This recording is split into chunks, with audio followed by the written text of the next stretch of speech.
I have joining me the Chief Executive Officer of Security Watch Africa, Patrick Agbambu. He joins us from Abuja. Good to have you join us. Thank you so much. So the president received his very first security briefing yesterday, and we know that when it comes to security in the country or insecurity, it's a myriad of challenges. There is a challenge in the southeast. There is banditry. There is also the oil theft situation in the Niger Delta region. And so one wonders where if the approach should be attack all at the same time or pick the priority areas to begin with. I just want to get your thought on that. Yeah, thank you. I think it's a good start. Security, like the president did said, should be a priority always. And meeting with the service chiefs, they had given him first-hand briefing of what the true situation is on ground. So I think that you can't handle any particular security situation in isolation. There is need for a holistic approach to all the different security challenges facing the country. Simultaneously, they should be tackled because when you face one, then another is getting more stronger on the other side. And that was one of the reasons where we had banditry. As we are succeeding against the terrorism in the northeast, banditry was rearing its ugly heads in the northwest and the north central. So I think there's need for a holistic approach. Then I'm happy that the issue of synergy came up. It's one of the factors that will help to achieve the level of success that we need. In the last 2 years, there have been some considerable successes achieved in that regard. There is need to consolidate on it and move forward. By and large, to answer your question directly, there is need to carry out a holistic approach to all the challenges, security challenges facing the country.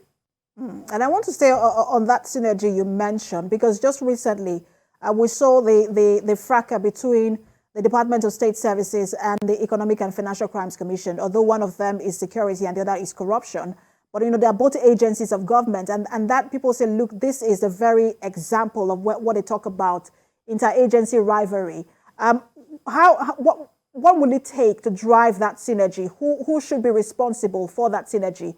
Would it be the commander-in-chief himself, or it would take the heads of these security agencies to work together?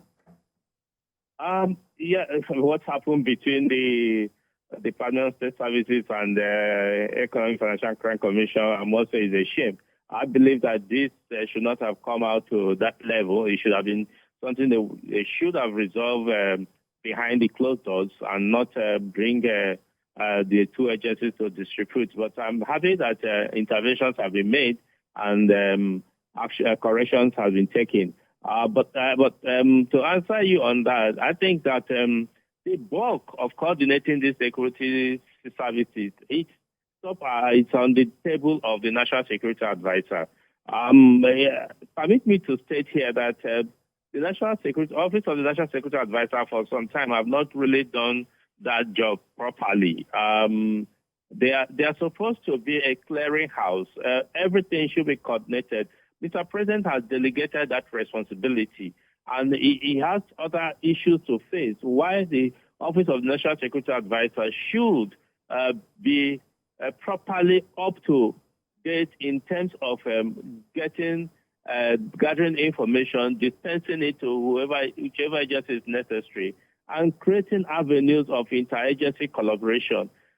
So that, I think, they have a greater work to do. I'm happy that the National Security Advisor himself has said it, and so the work stops on his desk. So he must act now so that we can have a result that will be pleasing to Nigerians. I mean, a lot to watch out for in the coming days. The president has said, look, they should apply the contemporary approach. What that means, we'll see that in the coming days. Thank you so much for talking to us as always. Chief Executive Officer of Security Watch Africa, Patrick Agbambu.